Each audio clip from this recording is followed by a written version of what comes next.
என்கிட்ட வராத தம்பி.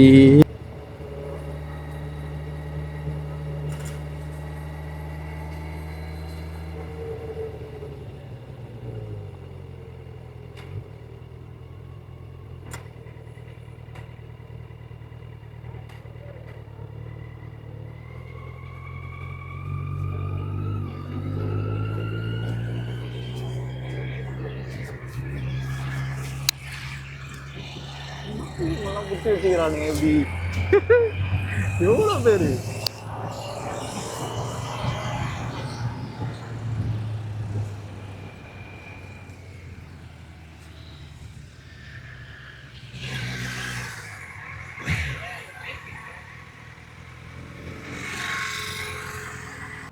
ரைட் ஒன்று போகுது. எதுக்கு இவ்வளோ பேரை பிடிச்சி வச்சிருக்காங்க? இவனுங்க என்ன பண்ணியிருப்பானுங்க? Race kiss ஓட்டிருப்பானுங்களா? இவனை தாண்டி தான் வந்தேன். என்ன ஒரு போலீஸ் கூட பிடிக்கல. என்ன கதை தெரியலையே. நான் தான் அப்பவே சொன்னல ஈசிஆரில் பயங்கரமான ரைடு போயின்னு இருக்கு அப்படின்னு. இந்த மாதிரி இவனுங்க தான் இந்த மாதிரி பண்ணால் பிடிப்பானுங்க தான்.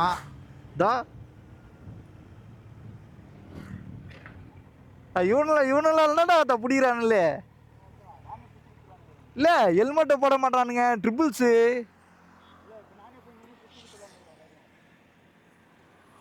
எக்ஸாஸ்ட் போட முடியாத காரணம் கூட இவனுங்களால தான்.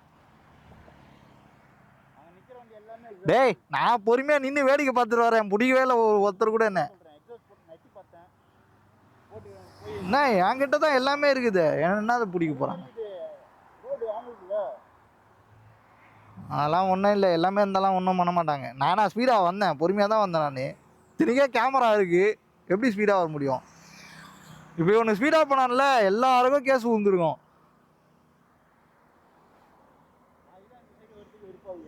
அதனால இங்கே வரவே மாட்டேன் நான். பாரா சொட்டை எப்படி தெரியுது பாரா, ஊந்துது.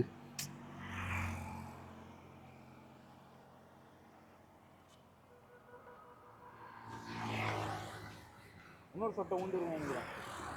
யார் சொன்னா?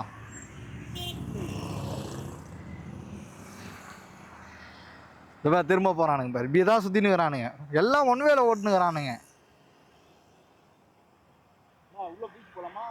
பீச்செல்லாம் வேணாண்டாப்பா. எங்கன்னா டீ கடைக்கு போயிட்டு டீ குடிச்சிட்டு ரிட்டர்ன் போகலாம்.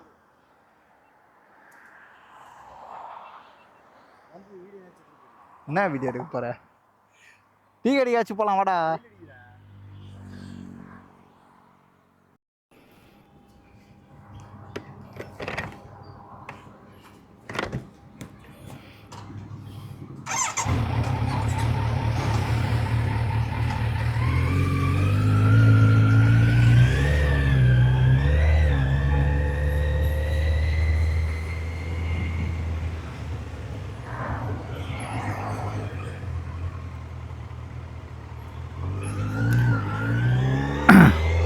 இன்றைக்கி வீடியோ எடுக்கவே அவ்வளோ பெருசாக ஒன்றும் இன்ட்ரெஸ்டே இல்லை.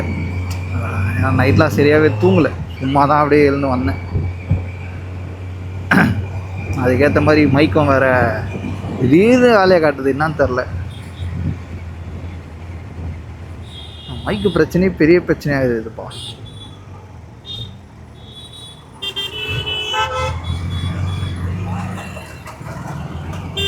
என்னடா இப்படியே போகலாம்.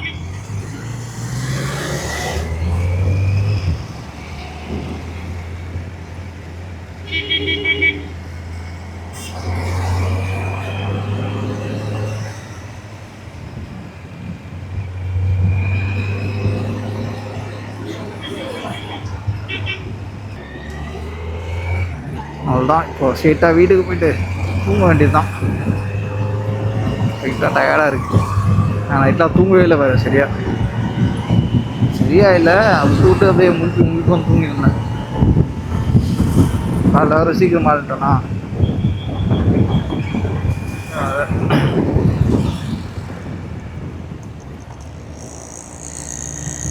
ஈசிஆரில் பயங்கரமாக பிடிக்கிறாங்க. பயங்கரமாக பொறுமையாக வந்துட்டு பொறுமையாக போகிறதே நல்லது. எவ்வளோ பசங்க. ஆனால் இவனுங்களும் சும்மா சொல்லக்கூடாது. தேவையில்லாத வேலை நிறைய பண்ணுறானுங்க. ட்ரிபிள்ஸ் போடுறது, ஹெல்மெட் இல்லாமல் ஓட்டுறது, வண்டி எக்ஸாஸ்ட்டு போட்டு ஓட்டுறது, அது வேறு தெரியல எக்ஸாஸ்ட் எப்படி இருக்குன்னு. இப்போ அதை போட்டு ஓட்டுனுக்கிறானுங்க. அதாவது ஒன் வேல ஓட்டுறானுங்க. அதனால தான் தொத்தி பிடிக்கிறாங்க. ஆனால் ஒருத்தர்கிட்ட தப்பிச்சிடலான்னு சொல்லிட்டு மிஸ் ஆகி போகிறானுங்க. ஆனால் பக்கத்துலேயே இன்னொரு இடத்துல நிற்கிறாங்க. எப்படி போனாலும் பிடிச்சிருவாங்க போல இருக்கு. எவ்வளோ பேர்! நான் பொறுமையாக தான் போனேன். பொறுமையானா நான் நின்று தான் போனேன், பார்த்துன்னு தான் போனேன். என்ன எதுவுமே கேட்கவும் இல்லை, என்ன எதுவுமே பிடிக்கவும் இல்லை.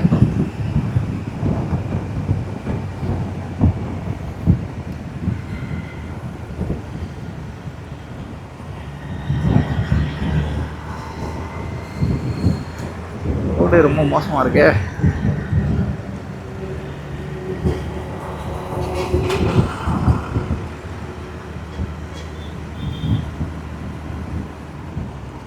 சூப்பராக போட்டார் பிண்டு. ஆஹா, இவர் டேஞ்சர் ஃபெல்லப்பா. இவர் பிரேக் அடிக்கிற அந்த மாதிரின்னு பின்னாடி வேறு லாரி வந்துன்னு இருக்கு. அவன் பிரேக் அடிக்கலாம், என்ன அவன் நசுக்கிடுவான். தாண்டி முன்னாடி போயிடலாம். ஃபால்ட்டு பண்ணுறாப்புல.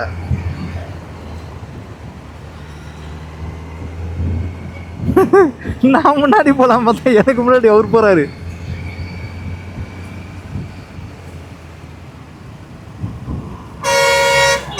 ஏன் வெயில் இன்னும் முடியல? ஜூன்லாம் முடிஞ்சிடும்ல, ஜூன் பாதியில் முடியும்னு நினைக்கிறேன். இல்லை, வெயில் முடிஞ்சிச்சுன்னா கொஞ்சம் நல்லாயிருக்கும்.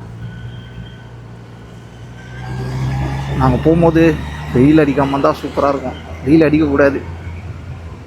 ஆனால் மோஸ்ட்டாக வண்டியில் போகும்போது கூட இல்லை, வெயில் வந்து நம்ம ஹைவேல போகிறோம் அப்படின்னா தெரியாது. நம்ம டிராஃபிக்கில் போகிறோம், நின்று போகிறோன்ற போது தான் வெயில் பயங்கரமாக தெரியும். ஆனால் ஹைவேலாம் பிடிச்சிட்டா வெயில் அவ்வளோ பெருசாக ஒன்றும் தெரியாது. தெரியும், அவ்வளோ பெருசாக தெரியாது.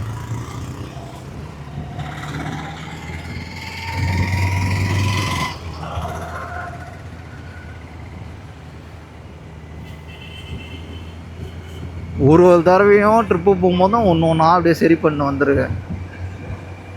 இந்த தடவை வந்து எல்லாத்தையும் பக்காவாக வச்சுக்கணுன்னு பார்க்குறேன். அதுக்கேற்ற மாதிரி நடந்ததுன்னா நல்லாயிருக்கும். ஏன்னா ஃபஸ்ட்டு ட்ரிப்பு போகும்போதெல்லாம் அப்போ தான் கேமரா, மைக்கு எல்லாம் புதுசு. மைக்கு இந்த ஒயர் மைக் கிடையாது. அதுக்கு இந்த ஹோலி லேண்டோடது, அது ப்ளூடூத் மாதிரி வரும், ஒயர்லெஸ் மைக்கு.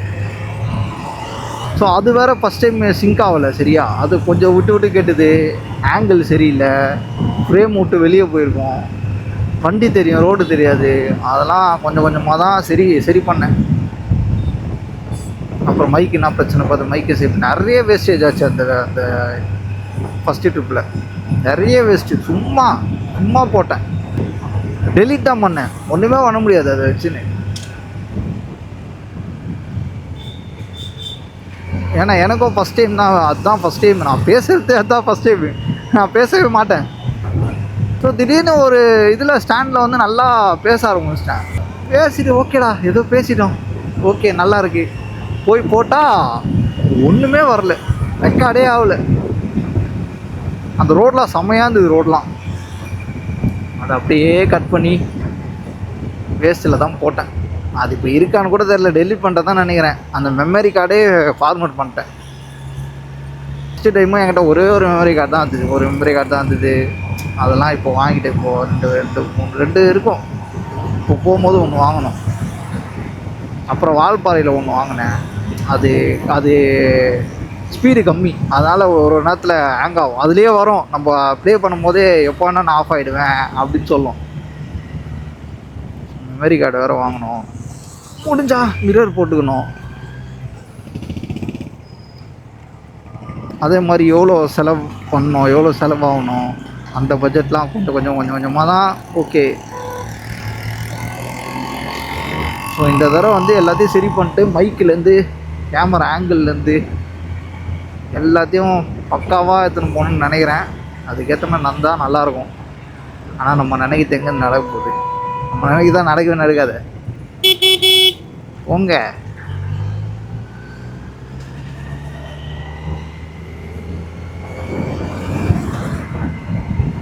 எனக்கு மோஸ்ட்டாக எங்கன்னா ஊருக்கு போனால் பிடிக்கும் எனக்கு. அது ஏன்னா அது ஒரு மாதிரி நல்லாயிருக்கும். மரம்லாம் நிறைய இருக்கும், மலை இருக்கும், சில்லுன்னு இருக்கும். ஸோ பார்க்கறதுக்கு நல்லா இருக்கும்ல. நம்ம ஊர்லலாம் எல்லாமே ஒரே மாதிரி தான் இருக்கும். இஞ்சி போனால் பில்டிங்ஸ் இருக்கும், எதனா ரெஸ்டாரண்ட்ஸ் இருக்கும், அப்படி தான் இருக்கும். ஸோ அதனால் எனக்கு பிடிக்கும் ஊருக்கு போகிறதெல்லாம். இப்போவே திடீர்னு எனக்கு ஏன்னா போகணும் போல் இருந்தது, அதனால தான் டக்குன்னு முடிவு பண்ணிட்டேன் சரி போகலாம் அப்படின்னு.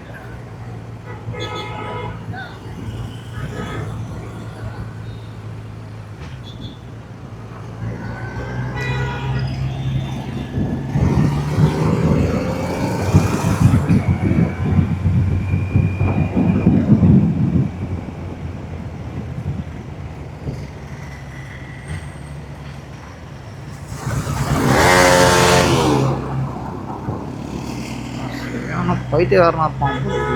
இந்த மாதிரிலாம் பண்ணின்னு பண்ணால் அங்கே பேர் வண்டி அங்கேயே தான் இருக்குது, உடம்பு மட்டும் தான் வளையுது.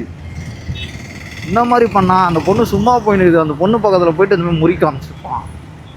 அது அலறி கிளறி கீழே ஊந்துதுன்னா நம்ம தான் பண்ணுறானுங்க.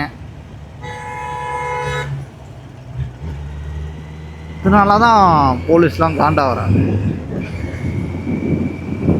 நல்லா இருக்குன்னு நினச்சினுக்கான் போல இருக்குது. இதெல்லாம் ஒரு கெத்து ஆம்பளை மாமா அந்த மாதிரி போல இருக்கு.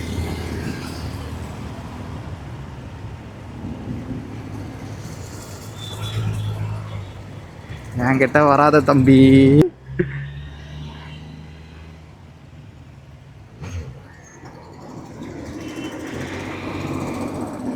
ஏதோ ட்ரை பண்ணுறாப்பல, உடம்பு மட்டும் தான் ஆடுது தம்பிக்கு, முறுக்கினே இருக்காப்புல.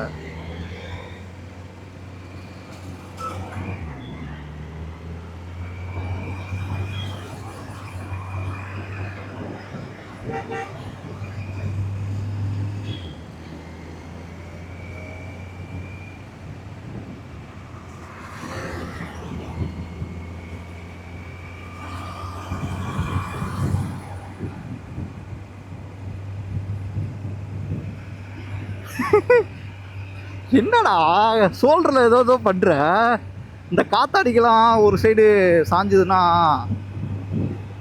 ஒரு இது துணி சுற்றுவாங்க, அந்த மாதிரி சுத்தம் போல இருக்குது அவனுக்கு. போன மணியாக போகிறான்.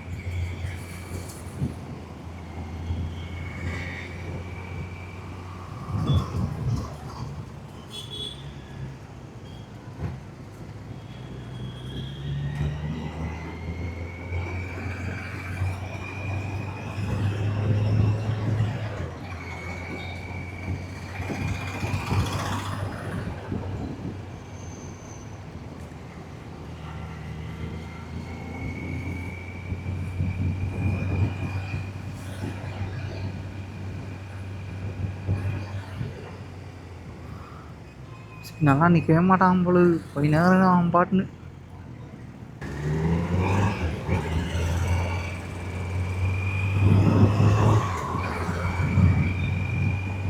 நானும் வெயிலில் சின்ன வயசில் வெயிலையே தான் சுற்றுவேன். அது எப்போலேருந்து தெரில சரியா எனக்கு. வெயிலை பார்த்தாலே எரிச்சலாக வருது இப்போலாம் எனக்கு. ஆனால் சின்ன வயசுலாம் வெயிலையே தான் சுற்றுவேன், வெயிலே தான் இருப்பேன். அப்போல்லாம் ஒன்றுமே தெரியாது. அப்போல்லாம் வெயிலை பார்த்தாலே ஓடிடுறேன். இப்போவே அப்படியே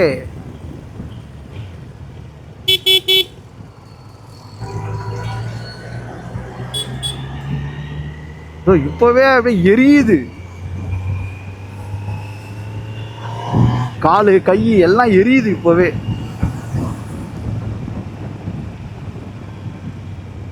இவ்வளோ சிக்னலு நிறைய சிக்னல் இருக்குங்க.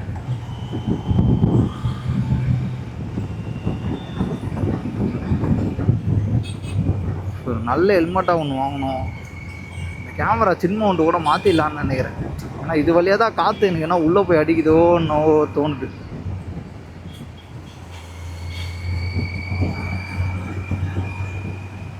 வைல்டு மைக் கூட ஒன்று வச்சுருக்கிறேன், அதையும் போட்டு செக் பண்ணி பார்க்கணும். அது நல்லா இருந்தால் கூட அதை வச்சுக்கலாம், அதை போட்டு யூஸ் பண்ணணும். ஏன் நான் வைல்டு மைக் யூஸ் பண்ண மாட்டேன்றேன்னா, அது எப்போ திடீர்னு கட் ஆகும்னே நம்மளுக்கு தெரியாது. இண்டிகேஷன் எதுவுமே தெரியாதுல்ல. நம்ம பாட்டுன்னு போயினே இருப்போம், திடீர்னு கட் ஆச்சுன்னா நம்மளுக்கு கட் ஆயிடுச்சா என்னன்னே தெரியாது. அதுக்காக தான் நான் பார்க்குறேன். அதே மாதிரி அதில் கிளியராக இருக்குமா அப்படின்னு தெரியல எனக்கு. ஆனால் நிறைய பேர் ஒயர்டு மைக் தான் யூஸ் பண்ணுறாங்க. இங்கே எவ்வளோ சிக்னல் இருக்குடா அப்பா, ஒரு 100 மீட்டருக்கு சிக்னல் இருக்குது.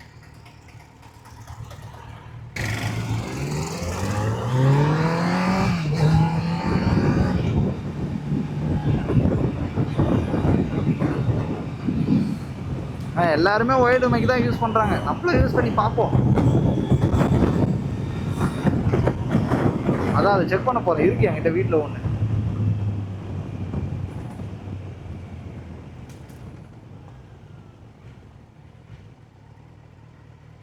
எவ்வளோ சிக்னல் இப்போ தான் சொன்னேன். சொல்லி ஒரு 100 மீட்டர் வந்துருக்குண்ணா.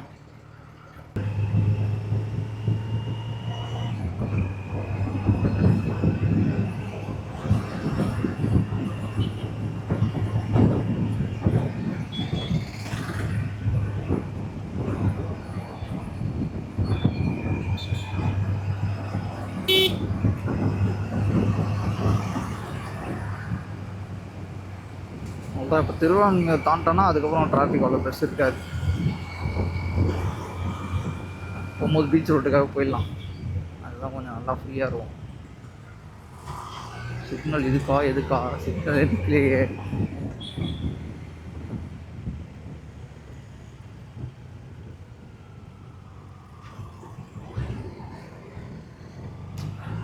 ஏதோ அலைன்மெண்ட் மாறி இருக்கு. கிளச்சு நம்பர் மாறி இருக்கா என்னன்னு தெரியலையே.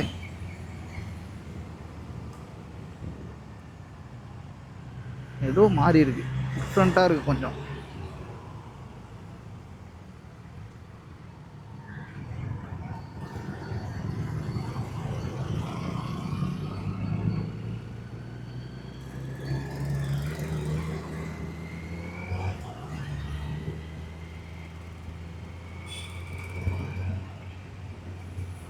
பாரு, மரம்லாம் இருந்தால் எவ்வளோ நிழலாக இருக்குது தெரியுதா? வெயிலே தெரில பாருங்க. மரம் இருந்தா இதனால தான் எனக்கு பிடிக்கும். வேறு நம்ம ஊர்லேயும் ஃபஸ்ட்டு இப்படி தான் இருந்தது. ஆனால் எல்லாத்தையும் எங்கே நவுத்திட்டாங்க. மண்டையை பொழகுது இப்போ வெயில்.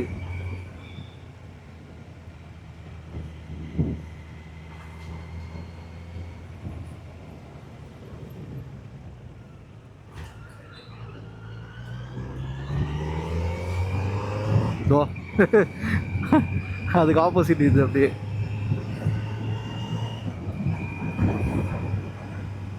ஏன் மரம்லாம் தான் இதெல்லாம் எதுக்கு கட்டி விடணும்?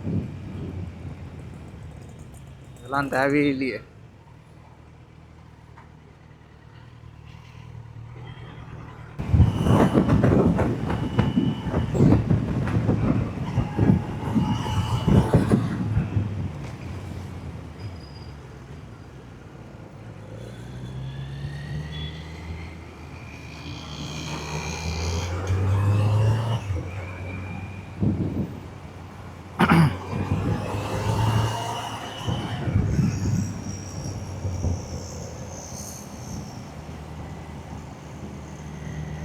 இல்லை, வண்டி வேறு செம்ம ஹீட் ஆகுது போல் இருக்குது. இப்போ தான் ஹீட் இண்டிகேஷன் வந்தது.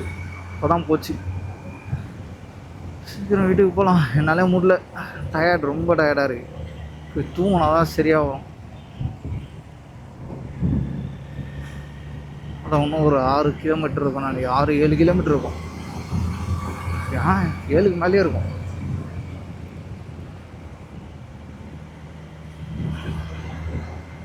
பா, போயிட்டு பெட்டில் பத்தாதான்ப்பா, அது ஒரு பயங்கரமாக இருக்கும். எனக்கு காலையிலே எழுந்துக்க வேணாம், அப்படியே பத்துக்கலாம் தான் தோணுச்சு. வேறு கூப்பிட்டான், கூப்பிட்டே இருந்தான். அதனால தான் எழுந்து போயிட்டேன்.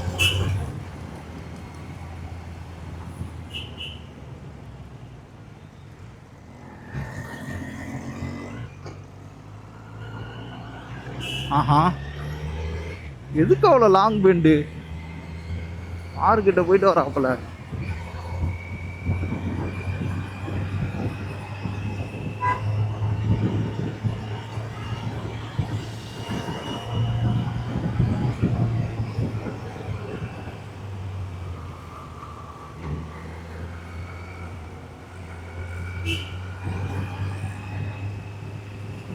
மார்க்கமாக தான்ப்பா ஓட்டுறாரு அவரு.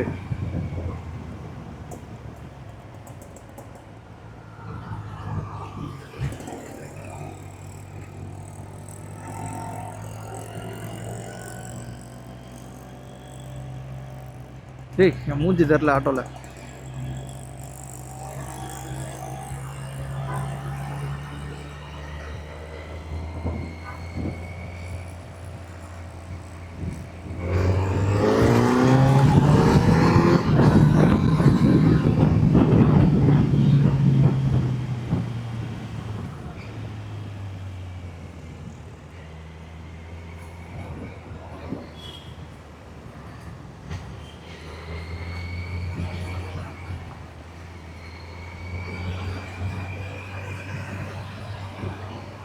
நான் போக மாட்றாரு.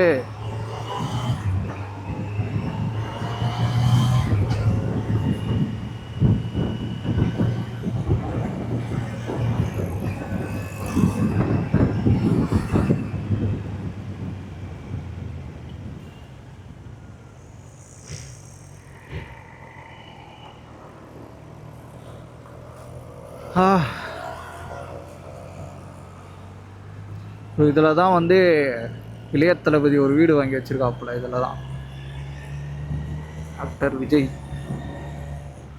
எந்த பில்டிங்லாம் தெரில. துல்கர் சல்மானும் இங்கே ஒன்று வாங்கி வச்சுருக்கான். நிறைய பேர் வாங்கி வச்சுருக்காங்க. ரம்பா கூட வாங்கி வச்சுருக்க போல இருக்குங்க. டேரெக்டாக இங்கேருந்து மேலேருந்து பார்த்தா கடல் தெரியும். அதனால தான் சும்மா வாங்கி வச்சுருக்கான் போல இருக்கு. நாங்கள் கேரளாவில் இருக்கும்போது துல்கர் சல்மான் இங்கே தான் போல.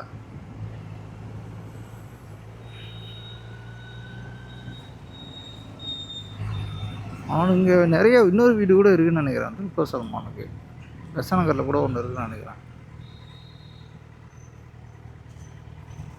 போங்க சார். சொரூராப்பில் வந்து